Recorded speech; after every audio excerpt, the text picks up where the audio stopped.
Hey guys, what's going on? Zephyrnix here, and I got some PlayStation news. This is gonna be a PlayStation themed video today. I know, and it's actually gonna be a good one. I know. No, seriously, I'll wait till you change your draws, because I know I just surprised the hell out you. Go ahead, I'll wait.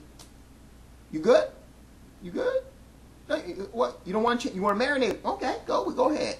Now, before we do that though, I just want to make mention of one thing. Microsoft. I know. But I think it kind of needs to be said here. Microsoft is actually starting to go ahead and they're going to brand their 360 as more so of an entertainment device. Now I know they said that before, but they're actually going to go ahead and make it more so entertainment. Now you guys also know that you guys also know that the 360 has been adding different things in their apps, if you will, to go ahead and make it more of an entertainment device. Well, Microsoft is really going to start pushing that, especially during E3. They're really going to be hitting you hard with a lot more ungaming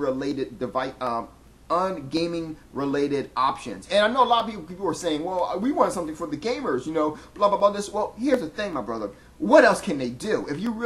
What else can they do? Seriously.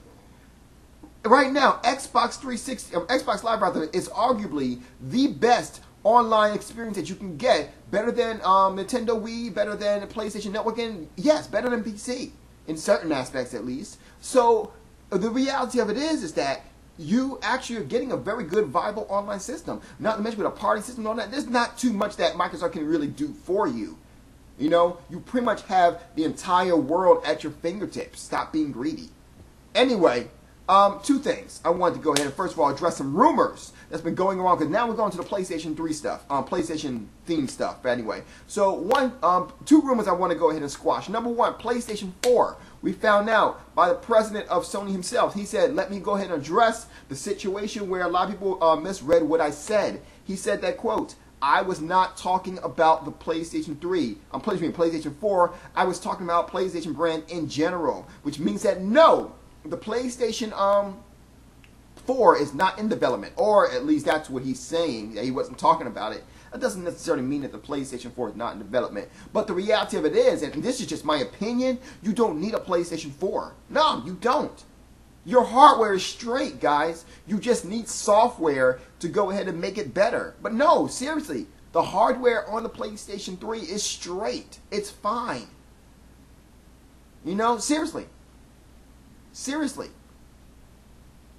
You know, it's fine. Well, with the exception of the whole Blu-ray thing. But, I mean, that's just one aspect of it all. And to be honest with you, people have already discovered how to go ahead past that. Such as Uncharted 2. Which, by the way, I mean, the bad news is that you got to sit through a cutscene. You have no choice but to sit through a cutscene. That being said, though, the cutscene is actually really good. So it's like, why would you even want to go through it? It's like, literally, I hate to say this because it's exactly what Sony said, but it is like watching a movie. Especially with Uncharted. So you may want to go ahead and, you know, not really worry too much about a PlayStation 3. I say it like this. In my opinion, the PlayStation 3 could go the way of Super Nintendo. And that was basically Super Nintendo not only combated the 16-bit era, but also combated the 32-bit era too. A 16-bit system countered the 32-bit era. There's a lot to be said about that. You know, I'm just saying. And I see that PlayStation could go that same route too. Now, that being said too, another rumor that I want to squash is Sony. They stated that they wanted to go ahead and address the rumors that the PlayStation next generation platform is getting nuked or nerfed, if you will, just because of the 3DS. They want to make it, you know, compatible with the 3DS. The answer is no. Well, let's put it like this way. One of the guys from Sony said this, quote, "Don't believe everything you read on the internet." Is that good? Is that bad? What does that mean? I don't know what it means. I hate when they do that though. Yeah, it's like half-assed. It's almost like sidestepping, to be perfectly honest with you, as Truth Set You Free likes to go ahead and use. But anyway, yeah, that's pretty much it for that one. Now, some more PlayStation news. Now, let's talk about this E3 here, which one of the biggest things I really want to talk about on E3 is the PlayStation Vita. If you guys don't know, the Vita is actually going to be the official name for the NGP, or at least that's what we're thinking. we've seen a couple of sites. I've actually run into a couple of websites myself before I ran into this particular news thing that said PlayStation Vita on there. Now, I was like, okay, what is this, you know?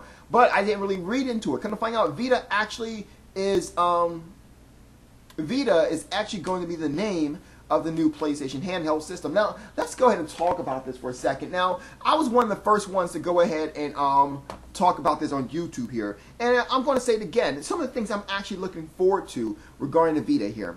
Now, one, I would like to see the ability to play PlayStation portable games on the Vita. I want to see all the PlayStation portable libraries transferred over to the Vita. That is something that I would love. If Sony does do that, and if they do that, it will announce it.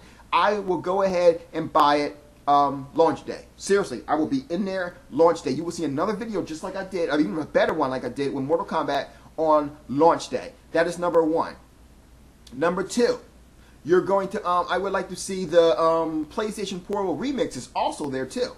You know, that's another thing. Now, that being said too, there's a lot of things that this system will be able to combat. A lot of people don't seem to understand this. Number one, it will go the way of consoles. If you really think about it, it's actually going to be a console combatant. I mean, it's going to be to the point where you're going to have to really, it's going to be like these games just might be compared to console game visuals for the first time ever. You know, really. I mean, people usually do it, but really going to be compared to them. What else? Also, you guys understand with the touchscreen and all that, you're going to be getting games that will be compatible, that will be combating also iPhone and iPad games as well. I mean, there's a lot that this system will be able to do. But it gets deeper and deeper and deeper, because I want to talk about another rumor that just came about, which goes along with what I also want to see with the NGP. Now, one thing I want to see with the NGP that I'm really looking forward to is PlayStation Network games. For example, there is a rumor that Castlevania Harmony of Despair is actually getting a PlayStation 3 port. And I would love to see games like this on there. Now, here's the thing. I'm a huge fan of Castlevania Harmony of Despair. I've actually, since I bought the game, which was around Christmas, I spent about 22 hours playing the game in itself. I'm a big fan of Castlevania. Mind you, that's during, that's also factoring the time when I didn't have an Xbox. But I've been a big fan of Castlevania Harmony of Despair. It's been one of the best games I've ever played, period. And, that's going a little too far. But it's one of the best Castlevania games I've ever played, period, should I say. Basically, it allows you to, there's no storyline with it or anything like that. You got about 6 characters, more if you download the DLC. And basically, all you have to do, more if you download the DLC characters, that is, which I think there's like between 4 to 6 more DLC characters. And you and 5 of your friends can go ahead into a regular Castlevania themed setting, and you can go ahead to the very top and fight the boss, and it's actually really fun. It doesn't really sound that fun, but it actually is, especially if you're a Castlevania fan. So yeah, by all means, if you are a huge Castlevania fan, that is the game that you may want to pick up. It's probably going to be about $15 on PlayStation Network, but I would like to see these types of games on the PlayStation Network. I would like to see PlayStation on the PlayStation Vita. I would like to see PlayStation Network games on the PlayStation Vita. Is it possible? Well, first of all, yeah, it's possible, guys. It's definitely possible. From what I've seen from PlayStation Network games, they don't really have super powerful games that, oh my God, this can't run on a anything but the PlayStation 3. So I'm pretty sure they can run on the actual PlayStation Vita. So that's definitely something that I would really like to see. I'm just saying. I would really like to see that. I still want to get into some more PlayStation Vita talk here. I just also want to make mention about DC Universe Online. Now, there's a couple of things going on here that I know is a trend here that yays me and worries me at the same time. Yay, because now they're adding a brand new villain, Ra's al Ghul. Now, for those who know anything about the lore of both Batman and DC Universe, Ra's al Ghul is one of the thinking mastermind guys. This guy is one of the best characters I've ever come across. He's one of my favorite bad guys. Immortal, things of that nature. He dips into the Lazarus pit and becomes renewed every couple of years. And the thing is that while that's all good and all that, here's one particular thing that I noticed. The merger of servers. Now, I've been a PC gamer for a very long time, and I know what that means, guys. When you start merging things into when you start merging servers, That usually means that the reason why they're merging servers is because they're finding that they're not doing as well as one might think an MMO should. So when you start merging servers, that means that that's pretty much one step to this game going downhill. So yeah, if you're not, I don't know what to tell you guys. DC Universe looks like it's going down. And that's usually what that particular thing means when you're merging servers. I just want to make mention of that too. That's also PlayStation news too. PC news as well, but PlayStation news as well. So that's pretty much all I have for this whole situation here regarding the Vita. Once again, the Vita definitely is going to be is one of my favorite games. I'm definitely looking forward to it. My favorite platforms. I'm definitely looking forward to it. Excuse me. There's really nothing else that I can really say about the Vita. What else? If the stats continue to stay where they're going to stay, I'm all for it. I really am. I'm really all for the Vita. And I can't wait to get my hands on it, especially since if it plays PlayStation Portable games. Because I really don't want to pick up a PlayStation Portable and have to pick up a Vita. I'm just saying. I really would not want to do that, Sony. And I'm not going to lie to you. I probably would wait to get a Vita, because I would rather right now, depending on, because I don't even know your launch just yet. You guys showed a lot of demos, but you ain't shown no launches. Excuse me. So I would actually go ahead and pick up, right now I'm on the verge of picking up a PlayStation Portable way before I pick up a Vita. A used PlayStation Portable too. Anyway, that's all I got to say about that. You guys have a good night. Zeph out.